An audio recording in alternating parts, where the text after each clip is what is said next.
ভেবেছিলাম আমি একাই স্টাইলিস্ট, এখন দেখছি তুইও স্টাইলিস্ট।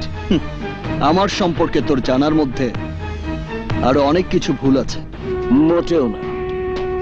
তোর জন্ম থেকে শুরু করি। তোর জন্মটা একটা নোংরা বস্তির ঝুপড়িতে। জন্মের পর তোর বাবা মারা যায়। তোর মা তোকে বড় করার জন্য মানুষের বাড়িতে বাড়িতে কাজ করে। এক সময় তোর মাও অসুস্থ হয়ে পড়ে। তুই তোর মার ঔষধ কেনার জন্য, তাকে সুস্থ করার জন্য রমজানের দলে যোগ দিস। রমজানের কথা মতো হিরোইনের পোটলা বিক্রি করতে করতে অনেকবার তুই পুলিশের তাড়াও খেয়েছিস। এমনি একদিন পুলিশের তাড়া খেয়ে পালাতে গিয়ে ডাস্টবিনের পাশে ফেলে যাওয়া ছালার ব্যাগের মধ্যে একটা পিস্তল খুঁজে পাস। ঠিক ওই দিনই রমজানকে, তোর বর্তমানের ডান হাত রানাকে পানিতে চুবাতে দেখে তুই রমজানকে সেই পিস্তল দিয়ে গুলি করে মেরে ফেলিস। তারপর রমজানের লোকে তারা খেয়ে তুই আর রানা আকবর খানের গাড়ির সামনে পড়ে যাস। এরপর তুই রাজা থেকে আকবর খানের ছেলের নামটা নিয়ে কিং হয়ে যাস। শুধু কিং বললে আমার নামটা বলা সম্পূর্ণ হয় না। আমার নাম কিং টন নাম্বার 1। অবাক লাগছে না? তোর লাইফ হিস্ট্রির বইটা হুবহু বললাম কি করে? এই জন্য বলতে পারলাম, কারণ তোর লাইফ হিস্ট্রির বইটা আমার অফসেট মেশিনে ছাপা হয়েছিল। ওসমান, তুই শুনে শুরুতেই অবাক হবি যে তোর লাইফ স্টোরিটা 2 টাকার একটা কলম দিয়ে আমি বাম হাতে লিখেছিলাম। কারণ একটাই, অফসেট মেশিনে ছাপানোর কোনো প্রয়োজন আমি মনে করিনি।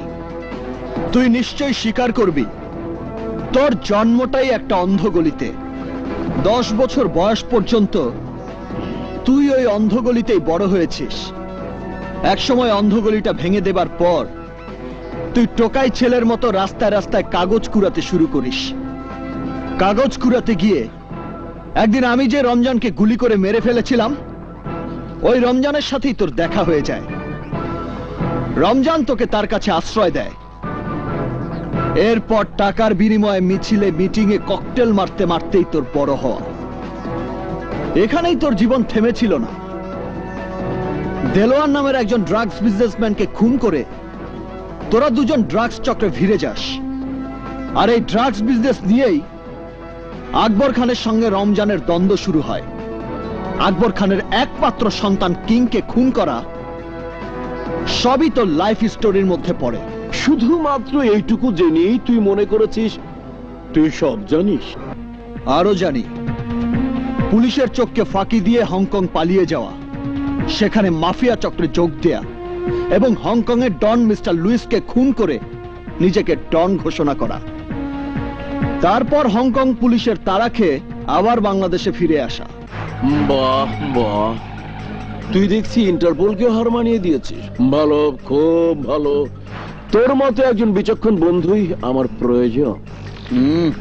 শোন, তুই যদি আমার হয়ে আমার সাথে হাত মিলিয়ে ড্রাগস ব্যবসা শুরু করে দিস, তাহলে আমি তোকে আরো বড় পজিশনে নিয়ে যাব। তুই শুধু হাঁ কর। হ্যাঁ বলার সাথে সাথে তোর নামে বিদেশি ব্যাংকে অ্যাকাউন্ট খুললে $100 মিলিয়ন জমা করে দেব।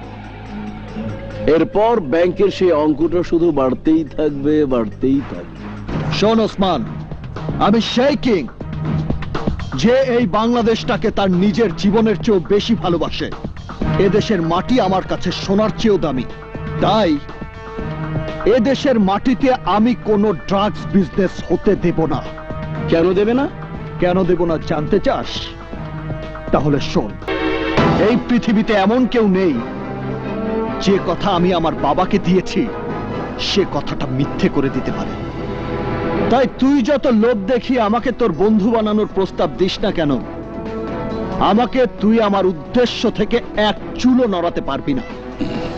শুধু তুই কেন, তোর মতো 10টা ওসমান শক্তি, ক্ষমতা, লোভ কোনোটা দেখিয়েই আমাকে আমার পথ থেকে সরাতে পারবে না। তাই তোকে বলছি, তুই এই বাংলাদেশ ছেড়ে অন্য কোথাও চলে যা, নইলে আমার হাতেই তোকে মরতে হবে। ডোন্ট শাউট, গলা নিচু করে কথা বল। মনে রাখিস, আমি যা বলি তাই করি, because I am King, Don number 1.